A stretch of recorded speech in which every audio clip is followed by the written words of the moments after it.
Good morning student. Online class में आपका स्वागत है। बीएड फर्स्ट ईयर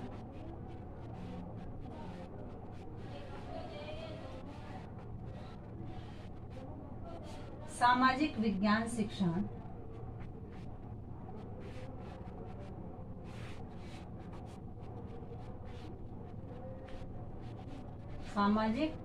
शिक्षण में आज का हमारा टॉपिक है पलायन से बालकों की शिक्षा पर प्रभाव।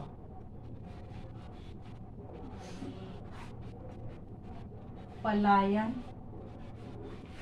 से बालकों की शिक्षा पर प्रभाव। पलायन से बालकों की शिक्षा पर प्रभाव यानी पलायन की प्रवृत्ति भारतीय समाज में बालकों की शिक्षा पर प्रत्यक्ष एवं अप्रत्यक्ष रूप से प्रभाव डाल रही है। यानी जो जैसे व्यक्ति जब अपने गांव से पलायन करते हैं तो पलायन करते समय अपने परिवार को भी साथ ले जाते हैं। अब परिवार में जो बच्चे होते हैं उन बच्चों की जो है शैक्षिक स्थिति है या उनकी शिक्षा पर भी प्रभाव प्रत्यक्ष या अप्रत्यक्ष रूप से पड़ता ही है, जो कि इनके लिए कभी हितकर हो सकता है और कभी इनके लिए अहितकर हो सकता है। यानी इनसे उनको किसी हद तक लाभ भी होता है तो किसी हद तक इनके शिक्षा में इनको हानि भी होती है। इसमें सबसे पहले है बालकों के शारीरिक विकास पर प्रभाव। शारीरिक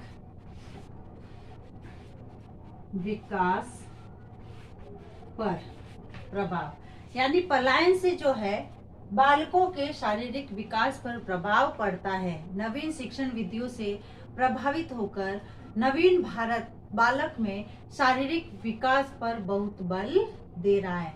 वर्तमान समय की जो शिक्षा प्रणाली है उस शिक्षा प्रणाली को यदि देखा जाए तो बाल केंद्रित होते हुए इस शिक्षा का यह अनुमान लगाया जाता है कि इसके जरिए बालकों का सर्वांगीण विकास होगा और उसी सर्वांगीण विकास के अंतर्गत बालकों का जो शारीरिक विकास भी आता है। परंतु माता पिता प्रवास को अपना मूल रूप बना लेते हैं, एक स्थान से दूसरे स्थान पर पलायन कर जाते हैं, जिससे बालक जो है शारीरिक रूप से कमजोर होते जाते हैं और बालकों के शारीरिक विकास में सुविधाओं से वंचित रहना पड़ता है।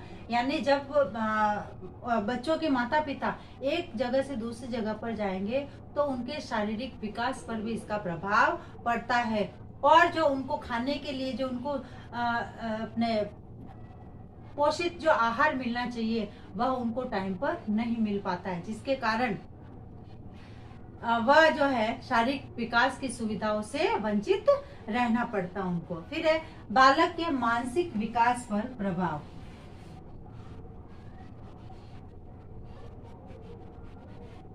मानसिक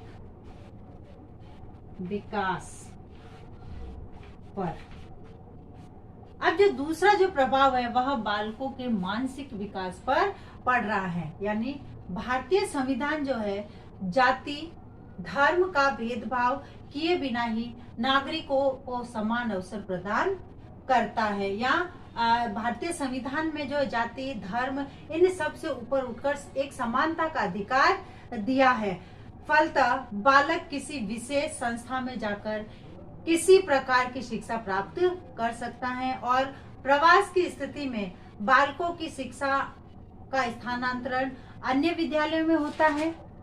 इसलिए मानसिक विकास अवरुद्ध होने की स्थिति उत्पन्न हो रही है, क्योंकि बालक जब एक जगह से दूसरी जगह एडमिशन लेता है तब वह मानसिक रूप से जो है डिस्टर्ब होता है और उनका मानसिक विकास भी अवरुद्ध होता है, क्योंकि वहां जाकर उसके माहौल में ढलना और वहां के वातावरण में अपना आप को समायोजित करना पड़ता है।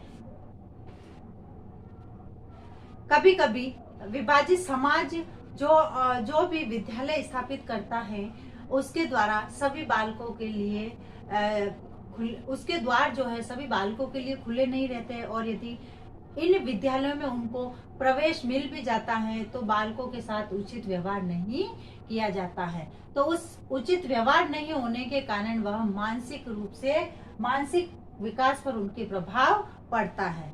फिर है दरिद्रता का प्रभाव। दरिद्र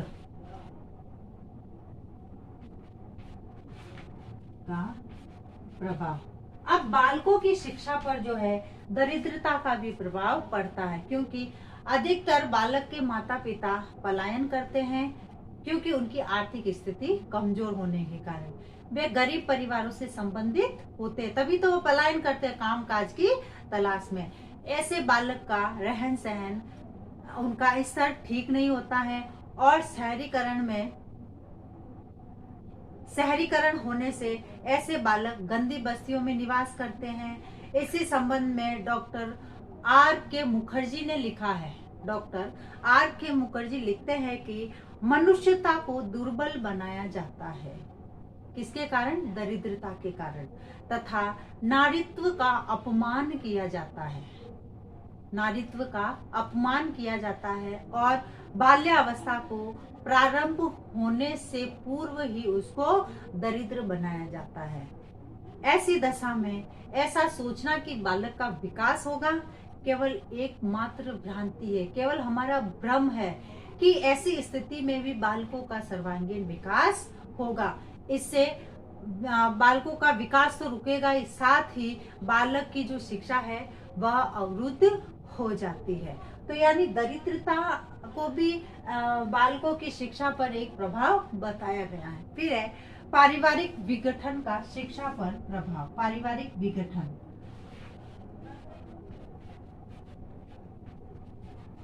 पारिवारिक विघटन। अब जो है परिवार बालक का प्रमुख केंद्र होता है, क्योंकि जो बालक की जो प्रथम पाठशाला मानी जाती है वह परिवार माना जाता है, क्योंकि परिवार में रहकर वह व्यवहार की जो है परिवार से संबंधित जो शिक्षा उसको ग्रहण करता, कि प्रेम है, दया है, सहयोग है, उन सब नैतिक गुणों को परिवार के माध्यम से सीखता है। इस शिक्षा का उत्तम क्षेत्र संगठित परिवार में ही हो सकता है। यानी जो संगठित परिवार है, जैसे उसमें दादा दादी, चाचा चाची, ताऊ वगैरह सब होते हैं और उन सब के बीच में रहकर जो है बालक का जो है विकास हो सकता है। आज का भारतीय परिवार अपने पुराने आदर्शों को भूल चुका है और संयुक्त परिवार की प्रथा धीरे धीरे खत्म होती जा रही है, बल्कि एकल परिवार की प्रथा जो है चल रही है। हर व्यक्ति ये चाहता है कि वह अपने बीवी बच्चों को लेकर सेल्फ सेपरेट रहे।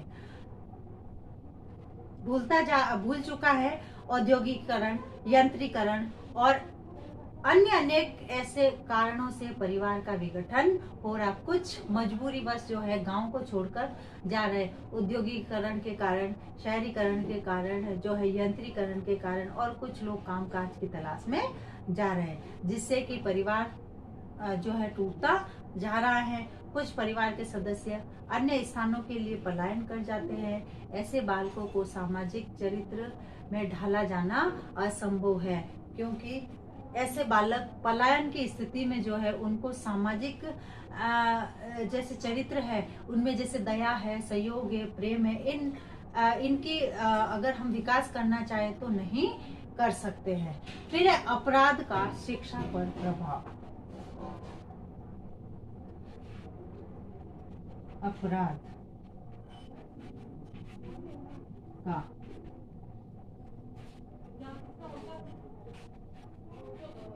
शिक्षा पर प्रभाव। अब जो है ये जो पलायन कर रहे हैं, पलायन करने से जो बालक जो है वह अपराधों की तरफ ज्यादा ध्यान दे रहे हैं, यानी इनमें जो है बाल अपराध को बढ़ावा मिल रहा है इसके कारण, क्योंकि बालक को जब सही तरीके से दिशा निर्देश प्राप्त नहीं होगा, उनको अपने खाने के लिए जब रोटी, कपड़ा और इनकी जो आवश्यक जो वस्तुएं हैं या इनकी आवश्यकता कोई पूर्ति नहीं होगी, तो ऐसे बालक जो है अपराधी प्रवृत्ति के होने लगे हैं। यानी स्वतंत्र भारत में एक बड़ी बात जो कि विशेष रूप से देखने को मिलती है वह है अपराधों और अपराध करने वालों में दिन दुगनी और रात चौगुनी बढ़ती ही जा रही है, क्योंकि व्यक्ति जो है अपना भरण पोषण करने के लिए किसी भी हद तक जा रहा है, चाहे उसके लिए उसको किसी भी प्रकार का अपराध करना पड़े। सह शिक्षा बाल अपराध को बढ़ाने का मुख्य कारण बन चुकी है। ऐसे बालक को आपराधिक परिवार में आते हैं व अपराध की दुनिया में प्रवेश कर जाते हैं। थोड़े से पैसों के लिए वह किसी भी प्रकार का अपराध करने के लिए तैयार रहते हैं या कर लेते हैं। उनका शैक्षिक वातावरण न के बराबर होता है। ऐसे बालक शैक्षिक दृष्टि से उत्तरदायित्वपूर्ण जीवन व्यतीत नहीं करते हैं। माता पिता रोजगार पाने के बोझ में दबे हुए हैं। माता पिता जो है काम की तलाश में भटकते रहते हैं और बालकों को शिक्षा प्राप्त नहीं होने के कारण या उनकी आवश्यकताओं की पूर्ति नहीं होने के कारण जो है आपराधिक प्रवृत्ति बढ़ती जा रही है। तो इस प्रकार से जो है पलायन से बालकों की जो शिक्षा है उस शिक्षा पर प्रभाव पड़ रहा है,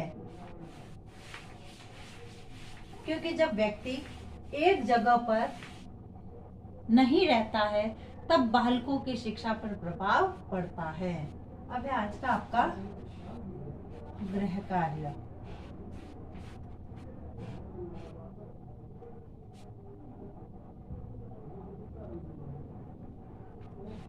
पलायन से बालकों की शिक्षा पर क्या प्रभाव पड़ रहा है स्पष्ट कीजिए। अब एक विशेष बात, जैसे कि हम सभी जानते हैं कि वर्तमान में कोरोना जैसी महामारी भयंकर रूप से फैल रही है। सरकार द्वारा लगाए गए लॉकडाउन के नियमों का हमें पालन करना है। घर से बाहर नहीं निकलना है, हाथों को सैनिटाइज करना है, साबुन से धोना, मुंह पर मास्क लगाना है। B stand be strong. 2 गज दूरी, मास्क है जरूरी। स्वस्थ रहे, सुरक्षित रहे। धन्यवाद।